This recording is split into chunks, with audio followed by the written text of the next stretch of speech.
بسم الله الرحمن الرحيم. الحمد لله رب العالمين، والصلاة والسلام على سيد الأنبياء والمرسلين محمد وعلى آله وأصحابه أجمعين. أما بعد، فأعوذ بالله من الشيطان الرجيم. بسم الله الرحمن الرحيم. من يشفع شفاعة حسنة يكن له نصيب منها، ومن يشفع شفاعة سيئة يكن له كفل منها، وكان الله على كل شيء مقيتا. وقال النبي صلى الله عليه وسلم: أحب الناس إلى الله أنفعهم للناس، وأحب الأعمال إلى الله سرور يدخله على مسلم، أو كما قال عليه الصلاة والسلام. اللہ کا فضل ہے کہ ہم سب مسلمان ہیں. ہمیں یہ بھی معلوم ہے کہ ہم جو اعمال کرتے ہیں وہ اسلام کے حکم، شریعت کے بتائے ہوئے طریقے، اللہ کے رسول صلی اللہ علیہ وسلم کی ہدایات کے مطابق کرتے ہیں. ہمیں یہ بھی معلوم ہے کہ ہم نمازیں پڑھتے ہیں، اس کا طریقہ اللہ کے رسول نے ہمیں سمجھایا ہے. روزے رکھتے ہیں، اس کا طریقہ ہمیں اللہ کے رسول صلی اللہ علیہ وسلم نے سمجھایا ہے. زکوٰۃ دیتے ہیں، حج کرتے ہیں. غرض یہ کہ وہ جو ہم عبادتیں سمجھتے ہیں، ساری چیزوں کی رہنمائی شریعت نے ہمارے لیے کر رکھی ہے. لیکن زندگی میں صرف عبادتیں ہی نہیں ہیں. زندگی کے اندر ان عبادتوں کے علاوہ بھی دوسرے کام ہیں جو اگر صحیح ڈھنگ سے کیے جائیں تو وہ بھی عبادت ہیں، ورنہ تو دنیا کے دستور ہیں. ہمیں سب کو معلوم ہے کہ دن میں 5 وقت کی نمازیں فرض ہیں. فجر کی نماز ہم پڑھتے ہیں، اس کے بعد اس وقت میں آ کر دوسری نماز کا نمبر آتا ہے. پھر عصر پڑھنی ہے کئی گھنٹوں کے بعد، پھر مغرب ہے، عشاء ہے. اگر عبادتیں یہی ہیں تو باقی اوقات میں کیا کرنا ہے؟ یہ باقی کا جو ٹائم ہے، اس کے اندر ہم جو کچھ کرتے ہیں وہ بھی شریعت کا حصہ ہے. اس کو ہم معاشرت کہتے ہیں. ایک دوسرے کے ساتھ رہن سہن، ایک دوسرے کے ساتھ زندگی کیسے گزرے، یہ ہماری زندگی کا بڑا اہم حصہ ہے. اگر ہماری زندگی آپس میں بہت اچھی ہے تو بہت سکون زندگی میں رہتا ہے. اور اگر ہماری یہ زندگی اس معیار کی نہیں ہے جو اسلام نے ہمیں سکھایا ہے تو پھر ہماری زندگی خود بھی مشکل میں ہوتی ہے اور ہماری وجہ سے دوسروں کی زندگی بھی مشکل میں ہوتی ہے. شریعت نے جیسے ہمیں نماز، روزے جیسی عبادتیں سکھائی، ویسے ہی یہ معاشرت اور آپس میں ایک دوسرے کے ساتھ رہن سہن کا طریقہ بھی سکھایا ہے. وہ بھی اللہ کا حکم ہے. اس کو اگر ہم صحیح ڈھنگ سے لے کر کے چلیں تو یقیناً سکون ہے، اور اس کو اگر ہم چھوڑ دیں تو یقیناً مشکلات ہیں. اللہ کے رسول صلی اللہ علیہ وسلم نے اس کے لیے ہمیں یہ معیار دیا جو میں نے شروع میں ایک روایت کا ایک ٹکڑا پڑھا ہے. اللہ کے رسول صلی اللہ علیہ وسلم نے فرمایا: احب الناس الی اللہ انفعهم للناس. آپ یہ دیکھنا چاہتے ہو کہ اللہ تم سے کتنا محبت کرتا ہے، آپ اللہ کے کتنے قریب ہو یہ جاننا چاہتے ہو، تو پھر پیمانہ یہ ہے کہ سب سے محبوب اللہ کو وہ شخص ہے جو لوگوں کے سب سے زیادہ کام آتا ہو. لوگوں کی ضرورتوں میں، ان کے کام کاج میں ہاتھ بٹانے میں، ان کی مشکل کے اوقات میں جو سب سے زیادہ کام آنے والا شخص ہے وہ اللہ کو سب سے زیادہ محبوب ہے. کیسے کام آنا ہے؟ بہت سی طریقے ہیں، لیکن اصل مقصد یہ کہ لوگوں کے کام آتا ہو. جب ان کے کام آئے گا، اللہ کی مخلوق کا کام بنائے گا تو اللہ کو خود بخود محبوب بن جائے گا. عربوں نے ایک جملہ کہا ہے، عربی کا مقولہ ہے، کوئی حدیث نہیں ہے لیکن بہت اچھا ہے: اذا شعرت بالالم فانت حی، واذا شعرت بعلم الاخرین فانت انسان. کہ اگر تمہیں تکلیف کا احساس ہے کسی نے آپ کو ہلکی سی سوئی چبھوئی تو آپ کو احساس ہوا، کسی نے آپ کو ٹھوکر ماری تو آپ کو احساس ہوا، آپ کو درد ہوا تو آپ کو احساس ہوا، آپ کو سردی بخار ہوا تو آپ کو احساس ہوا، کسی نے آپ کو ذہنی اذیت پہنچائی اور اس تکلیف کو آپ نے محسوس کیا، اس کا آپ کو احساس ہوا۔ تو یہ سارے جو احساسات ہیں اگر یہ آپ کے اندر باقی ہیں تو سمجھا جائے گا آپ زندہ ہیں۔ مردہ ہوتا ہے جس کو تکلیف کا احساس نہیں ہوتا ہے ہماری نظر میں، لیکن اگر آپ کو ہے تو اس کا مطلب آپ کے اندر زندگی باقی ہے۔ لیکن اگلا جملہ جو کہا گیا بڑا عجیب ہے، وَإِذَا شَعُرْتَ بِأَلَمِ الْآخَرِينَ فَأَنْتَ إِنسَانٌ، کہ جب تمہیں دوسروں کی تکلیف کا احساس ہونے لگے تو اب سمجھو تم انسان ہو۔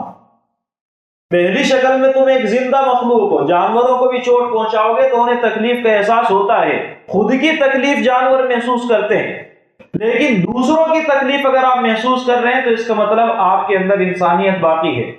اور اگر دوسروں کی تکلیف کا آپ کو احساس نہیں ہے تو پھر آپ اپنے آپ کو انسانوں میں شمار نہ کریں، جانوروں کی طرح آپ کی بھی زندگی، ایک انسان بننا ہے، اچھے معیار پر آنا ہے، تو آپس میں جو کچھ چل رہا ہے اس کا احساس آپ کے دل کے اندر ہونا چاہیے، لوگوں کے ساتھ جو مشکلات ہے اس کا احساس آپ کی زندگی میں ہونا چاہیے۔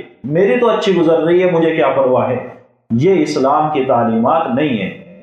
آپ اگر اسلام کا نام لیتے ہیں اور اپنے آپ کو مسلمانوں کی فہرست میں شمار کرتے ہیں تو پھر آپ کی ذمہ داری ہے کہ آپ یہ کام کریں۔ اللہ کے رسول صلی اللہ علیہ وسلم کی ایک حدیث ہے جس کا واقعہ تقریباً سب نے سنا ہوا ہوگا کسی نہ کسی موقع پر۔ ایک شخص سفر میں ہے، ریگستان کا سفر ہے، دھوپ ہو اور آس پاس ریتیلا یا پتھریلا میدان ہو، دوپہر کا وقت ہو، ساتھ میں پانی نہیں ہے، پیاس کی شدت کا احساس کیا ہوگا ہم سب اس کو صرف سوچ سکتے ہیں۔ اس چلچلاتی دھوپ کے اندر جب ایک آدمی سفر کرتا ہے اور پانی سے پریشان ہوتا ہے، ایک کنویں پر پہنچتا ہے، کنویں کے اندر ڈول نہیں ہے، اس وقت میں پانی نکالنے کے لیے ڈول کی ضرورت تھی، یہ سمجھانے کی ضرورت شاید نہیں ہے۔ تو کنویں پر پہنچا تو پانی کا ڈول وہاں پر نہیں ہے، وہ آدمی اپنی پیاس بجھانے کے لیے کنویں کے اندر جاتا ہے اور وہاں جا کر خود پانی پی کر آ جاتا ہے، لیکن جیسے ہی کنویں سے باہر نکلنے لگتا ہے تو قریب میں کھڑا ہوا ایک کتا نظر آتا ہے جو گرمی کی شدت کی وجہ سے ہانپ رہا ہے۔ اس شخص کو احساس ہوا کہ جو تکلیف جو درد مجھے ہے وہ اس کتے کو بھی ہے، اس لیے واپس کنویں میں گیا، لیکن ڈول تو ہے نہیں، پانی کیسے لائے؟ تو اپنے پیروں میں موجود چمڑے کے موزے میں پانی لیا اور کنویں سے نکلنے کے لیے وہاں کوئی زینہ نہیں لگا ہوا ہے کہ قدم رکھ کر کے آ جائیں گے، اس کو باقاعدہ پکڑ کر کے آنا ہے، تو دونوں ہاتھ خود کے نکلنے میں اس کے مشغول ہوں گے، تو اس پیروں میں پڑے ہوئے موزے کو جب پانی سے بھر لیا تو اپنے دانتوں سے دباتا ہے، دانتوں سے دبا کر خود ہاتھوں کا سہارا لے کر کنویں سے باہر آتا ہے اور اس کتے کو پانی پلاتا ہے۔ اللہ کے رسول صلی اللہ علیہ وسلم نے فرمایا کہ اللہ نے اس عمل کی بنیاد پر اس آدمی کے گناہوں کو معاف کر دیا۔ کیا مسئلہ ہے کہ خود کی تکلیف کا احساس ہے، لیکن اپنی تکلیف کے احساس کے ساتھ ایک جانور کی تکلیف کو اس نے محسوس کیا تو اللہ نے کہا تو نے انسانیت کا حق ادا کیا۔ جب تمہیں دوسرے کی تکلیف محسوس ہونے لگے تو انسانیت زندہ ہے، یہ سمجھ لینا، اور اگر صرف اپنی پڑی ہے تو ابھی انسانیت مکمل ہے ہی نہیں، جانوروں کے اندر بھی خود کی تکلیف کا احساس ہوتا ہے۔ مسئلہ یہ ہے اگر شریعت کا کوئی حکم، اگر اللہ کے رسول صلی اللہ علیہ وسلم کی کوئی حدیث، اگر قرآن کریم کی کوئی آیت میری مرضی کے مطابق کسی نے ذکر کر دی یا ہم نے کہیں سے سن لی تو بہت اچھا ہے، دیکھو قرآن کے اندر ہے، میں نہیں کہہ رہا تھا آپ کو اس وقت میں، دیکھو قرآن میں آ گیا، دیکھو بیان کے اندر آج یہ بات آئی ہے۔ اور اگر اتفاق سے وہی آیت وہی حدیث آپ کے عمل سے ٹکرا رہی ہے، آپ کی سوچ سے ٹکرا رہی ہے، آپ کے کیریکٹر اور کردار کے خلاف جا رہی ہے، تو پھر آپ یا تو ایسے ہو جائیں گے جیسے آپ نے سنی ہی نہیں، اور اگر کسی نے آپ کو جھنجھوڑا اور پکڑ کر کے ہلایا دیکھو یہ ہے تو آپ کہیں گے ہاں بالکل ہے۔ یعنی اس وقت میں منع کیسے کریں؟ زبان سے انکار کر دیں گے ایمان پر خطرہ ہوگا، تو انکار تو نہیں کر سکتے ہیں، لیکن چونکہ آپ کا ایک چھوی پہلے سے بنی ہوئی ہے، اب آپ اس کے خلاف نہیں رہیں گے۔ کیوں؟ کیونکہ وہ آپ کی مرضی کے مطابق ہے ہی نہیں۔ یہ صورتحال آج ہماری اور آپ کی ہے۔ شریعت کا جو حکم اپنی مرضی کے مطابق ہے تو شریعت ہے، اور اپنی مرضی سے ہٹ گیا ہے تو پھر ہم سوچیں گے۔ بالکل ہم مانتے ہیں یقیناً صحیح ہے، لیکن عمل کریں گے کہ نہیں اس کے بارے میں زبان بھی نہیں ہلے گی۔ اللہ نے اس صورتحال میں فرمایا یا ایھا الذین آمنوا ادخلوا فی السلم کافہ، پورے آؤ، آدھے ادھر آدھے ادھر، ایسا اسلام اللہ کو منظور نہیں ہے۔ مرضی کے مطابق آیا تو عمل کر لیا، اور مرضی سے ہٹ گئے تو پھر اس پر دیکھیں گے۔ اللہ کو ایسے عمل کی ضرورت نہیں ہے، ایسے اسلام کی ضرورت نہیں ہے۔ مسلمان اللہ کے یہاں مقبول اس وقت میں ہوں گے جب ان کے اعمال اچھے ہوں گے، اور ساری شریعت کو مانیں گے، اور جتنا ہو سکے گا عمل کی واقعتاً کوشش کریں گے۔ جب اس لیول پر آپ آئیں تو اب سمجھیں کہ یقیناً آپ اسلام کا حق اپنی حیثیت کے مطابق ادا کر رہے ہیں۔ تو غرض یہ ہے کہ اللہ کے رسول صلی اللہ علیہ وسلم کی ہدایات جتنی بھی ہیں ہمارے لیے قابل عمل ہیں، ہمیں ان پر عمل کرنا ہے، لیکن آج جن چیزوں کو سامنے رکھنے کی ہیں وہ چیزیں وہ ہیں جن کا تعلق ہماری معاشرت سے ہے، ہماری روزانہ کی زندگی سے ہے۔ اللہ کے رسول صلی اللہ علیہ وسلم نے اسی حدیث میں آگے فرمایا احب الاعمال الی اللہ سرور تدخلہ علی مسلم، اللہ کے نزدیک سب سے بہترین عمل، اللہ کو سب سے زیادہ پسندیدہ عمل وہ خوشی ہے جو تم کسی مسلمان کے دل میں لے آتے ہو۔ وہ خوشی جب تم نے کسی مسلمان کے چہرے پر بکھیر دی، اس کے دل کو سکون تمہاری وجہ سے پہنچا، تو سمجھ لو اللہ تم سے خوش ہے۔ کس کو؟ مسلمان کو۔ وہ مسلمان آپ کے والدین بھی ہو سکتے ہیں، وہ مسلمان آپ کے بیٹے اور اولاد بھی ہو سکتی ہیں، وہ مسلمان آپ کے چچا پھوپھیاں اور آپ کی بہنیں بھی ہو سکتی ہیں، وہ مسلمان آپ کے پڑوسی بھی ہو سکتے ہیں، وہ آپ کے آس پاس میں رہنے والے بھی ہو سکتے ہیں۔ تو آپ کی ذمہ داری ایسا عمل کر گزرے جس سے لوگ خوش ہو جائیں، اور جتنا آپ لوگوں کو خوش رکھیں آپ اتنا سمجھ لیں کہ آپ اللہ کے قریب ہیں۔ لیکن یہاں یہ جو جملہ نکل گیا اس کی وجہ سے کہنا پڑ رہا ہے، ورنہ وہ ٹاپک آج بالکل نہیں چھیڑنا تھا۔ وہ یہ کہ لوگوں کو خوش کرنے کے چکر میں اگر اللہ کو ناراض کرنے چلیں گے تو پھر نجات نہیں ہے۔ اگر لوگ اللہ کی نافرمانی کی وجہ سے خوش ہو رہے ہیں تو پھر ہمیں لوگوں کو خوش کرنے کی ضرورت نہیں ہے۔ اگر لوگ اللہ کی اطاعت کرتے ہوئے ہم سے خوش ہو جائیں ہمارے کسی عمل کی وجہ سے، پھر یقیناً ہمارے لیے آنکھوں پر رکھنے کے لائق ہیں۔ آپ کے والدین کو خوش کرنے کے لیے آپ کو ضرورت نہیں ہے ہزاروں نافرمانیوں کی۔ ایک کام جس کو وہ پچھلے 2 مہینے سے آپ کو کہہ رہے ہیں، آپ نے آج اپنی خوشی سے اپنی مرضی سے کر کے ان کو دے دیا ہے۔ آپ شام کے وقت دیکھیں گے کہ ان کے چہرے پر مسکراہٹ ہے۔ ہونا تو یہ چاہیے تھا 2 مہینے سے جو کچھ میں نے کہا اس کو اب تمہارے اندر انسانیت آ رہی ہے، لیکن آپ نے ان کی سوچ یہاں تک رکھ دی کہ وہ اس میں بھی خوش ہیں۔ آپ نے دیکھا کہ میرے والدین فلاں کام کرنا چاہ رہے ہیں، اس میں ان کو تکلیف ہے، پریشانی ہو رہی ہے، نہیں ہو پا رہا ہے، آپ چلے گئے جا کر کے ہاتھ بٹا دیے، وہ کام ہو گیا، وہ خوش ہو گئے۔ آپ دیکھ رہے ہیں کہ والدین اتنے دنوں سے ہم سے الگ رہتے ہیں، ایک ساتھ بیٹھ کر کھانے کا موقع نہیں ہے، آپ نے کہا ابا آج کا کھانا ساتھ میں کھائیں گے۔ بیوی خوش نہیں ہے، میں 3 آدمیوں کا کھانا کیسے بناؤں گی؟ تو اگر بیٹے کے اندر غیرت ہے تو بیوی کو بھی خوش کر لے کہ آج کھانا ہم ہوٹل سے منگا رہے ہیں، ایک دن کے کھانے میں کچھ جائے گا نہیں۔ بیوی بھی خوش ہے کہ مجھے بنانا نہیں پڑ رہا ہے، اس کو خوش کر لیا، اور ساتھ میں آپ نے ان کو بھی بٹھا لیا کہ آج کے کھانے پر ہم سب ساتھ میں بیٹھ کر کے کھانے والے ہیں۔ آپ یقین جانے جتنا آپ کا خرچہ ہوگا برکتیں اس سے کہیں زیادہ ہوں گی۔ والدین کو خوش کرنا ہے، ماں باپ کو خوش کرنا ہے۔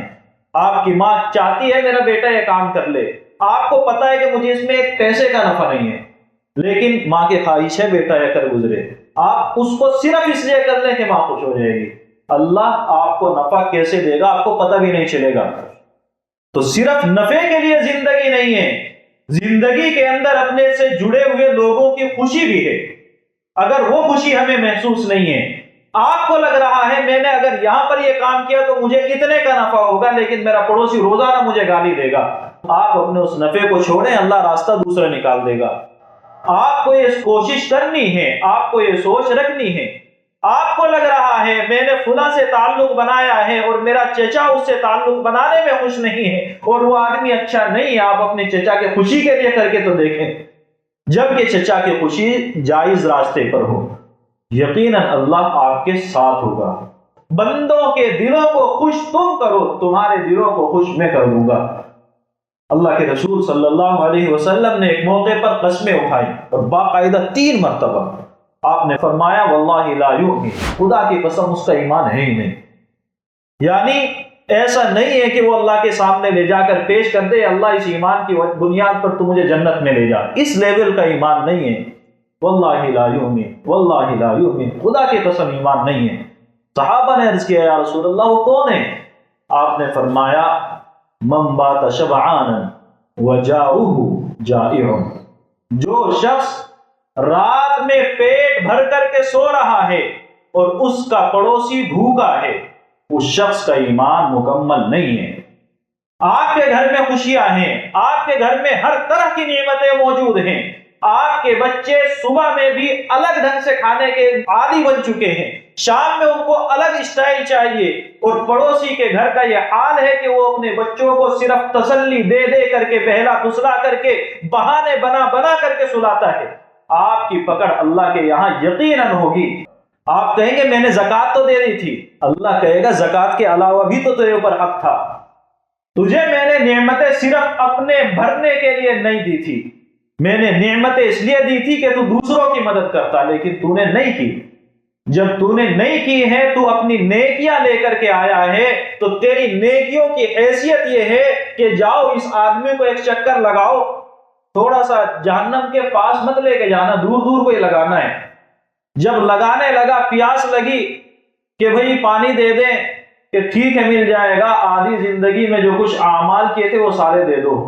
آدھی زندگی کے اعمال گئے ایک گلاس پانی میں، اور باقی آدھی کا کیا بنے گا، اور پھر تمہیں جنت مل جائے گی. تو جنتیں اپنے اعمال کی بنیاد پر نہیں ملنے والی ہیں، جنتیں اللہ کی خوشنودی کی بنیاد پر ملنے والی ہیں.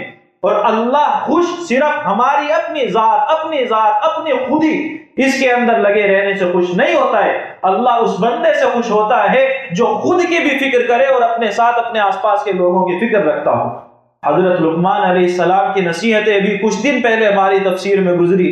اپنے بیٹے کو نصیحتیں کرتے ہیں تو 2 چیزوں کی ایک ساتھ نصیحت کرتے ہیں. یا بنی اقیم الصلاۃ، بیٹے اپنے اعمال کی تو فکر کرنا ہے، اپنی نمازوں کا دھیان رکھنا ہے، اپنی عبادتوں کا دھیان رکھنا ہے، لیکن ساتھ ساتھ وَأْمُرْ بِالْمَعْرُوفِ وَانْهَ عَنِ الْمُنْكَرِ، دوسرے لوگوں کی فکر کرنی ہے، دوسرے لوگوں کے اعمال کی فکر کرنی ہے، دوسرے لوگوں کے اخلاق کی فکر کرنی ہے. میری تو اچھی گزر رہی ہے، مجھے کیا فرق پڑتا ہے؟ نہیں، آپ کو فکر کرنی ہے. جب آپ دوسروں کی فکر رکھیں گے اللہ آپ کو تنہا نہیں چھوڑے گا. اللہ کے رسول صلی اللہ علیہ وسلم نے ایک موقع پر فرمایا واللہ فی عون العبد ما کان العبد فی عون اخیہ، اللہ اپنے بندے کی مدد کرتا رہتا ہے. ہمیں اللہ کی مدد چاہیے، اس لیے ہم نہ جانے کیا کیا کر گزرتے ہیں. اللہ کے رسول کا وعدہ، اللہ اپنے بندے کی مدد کرتا رہتا ہے. کب تک؟ جب تک وہ اپنے بھائی کی مدد میں ہوتا ہے. جب تک آپ اپنے بھائی کی مدد کر رہے ہیں، یقین جانیں کہ اللہ کی طرف سے آپ کی مدد خود بخود ہو رہی ہے. اللہ آپ کو تنہا نہیں چھوڑتا ہے. اللہ کے رسول صلی اللہ علیہ وسلم مسجد نبوی میں تشریف فرما ہے اور فرماتے ہیں میں یہاں سے اٹھ کر کے جاؤں اور جا کر کسی ایک مسلم بھائی کی مدد کر دوں، مجھے اس مدد پر جو اجر و ثواب ملے گا، میری جو اس مدد پر خوشی ہوگی، وہ اس سے کہیں زیادہ ہوگی کہ میں اس مسجد نبوی میں 1 مہینے کا اعتکاف کروں. 1 مہینے کا. آپ کو پتا ہے جب رمضان کے زمانہ آتا ہے اعتکاف کے فضائل آپ سنتے ہیں تو اس میں پتہ لگے گا کہ اعتکاف پر کتنا اجر ہے. لیکن اعتکاف چھوڑ کر حضرت عبداللہ ابن عباس رضی اللہ عنہ جاتے ہیں ایک آدمی کی مدد کرنے. لوگ یاد دلاتے ہیں کہ آپ اعتکاف چھوڑ کر کے جا رہے ہیں، تو وہ فرماتے ہیں مجھے پتا ہے، میں اعتکاف میں ہوں، مجھے معلوم ہے، لیکن مجھے یہ بھی معلوم ہے کہ اللہ کے رسول نے فرمایا ہے ایک آدمی کی مدد کرو گے اللہ تعالیٰ تمہیں 1 مہینے کے اعتکاف سے زیادہ ثواب دے گا. بلا وجہ تو نہیں ہے نا. اللہ ہم سے کچھ چاہتا ہے. اللہ ہمیں یہ جو اصل دین اللہ کے رسول نے دیا تھا وہ یہ تھا کہ ہمارے دلوں میں ایک دوسرے کی ہمدردی کا جذبہ ہو. صرف میری خوشی نہ ہو. اپنی خوشی یقیناً سب کو عزیز ہے. اپنی خوشی کی اجازت اللہ بھی دیتا ہے، لیکن اس خوشی میں دوسروں سے لاپرواہی اس کی اجازت نہ اللہ دیتا ہے نہ اس کو برداشت ہے.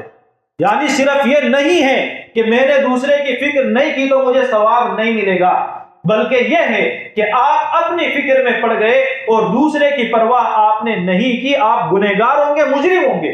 اللہ کے یہاں آپ کی پکڑ ہوگی، اللہ کے یہاں آپ کو سزا ملے گی. کب؟ جب آپ صرف اپنی خوشی کے چکر میں رہتے ہیں. اس لیے ہماری ذمہ داری کہ جو نعمتیں اللہ نے ہمیں دی ہیں ان نعمتوں کے ساتھ خوش رہیں، لیکن ان نعمتوں سے ہمیں دوسروں کی بھی فکر کرنی ہے، ان نعمتوں سے ہمیں دوسروں تک رسائی بھی حاصل کرنی ہے. اللہ کے رسول صلی اللہ علیہ وسلم نے فرمایا من نفس عن مسلم کربۃ من کرب الدنیا نفس اللہ عنہ کربۃ من کرب یوم القیامہ. آپ کو پتا ہے قرآن کی آیت ہے، جب قیامت کا دن آئے گا آدمی کو خود کی ایسی پرواہ ہوگی کہ اس کو نہ بچوں کی فکر ہے، نہ بیوی کی فکر ہے، نہ رشتہ داروں کی پرواہ ہے. اللہ مجھے بچا دے. اس وقت غور کرے، ایک باپ آج کی دنیا میں اگر اس کے بیٹے کو کوئی تکلیف پہنچانا چاہے تو وہ باپ اپنی زندگی داؤں پر لگا کر اپنے بیٹے کی حفاظت کرتا ہے، سب کو معلوم ہے. لیکن قیامت کے دن وہ منظر ہوگا کہ باپ خود کہے گا بیٹے کو رکھ لے، اللہ مجھے چھوڑ دے. اس پریشانی کے عالم میں اللہ کے رسول نے فرمایا جس شخص نے کسی ایک مسلمان کی تکلیف کو دنیا میں دور کر دیا، اللہ اس قیامت کے دن کی تکلیف کو اس کی دور کرے گا.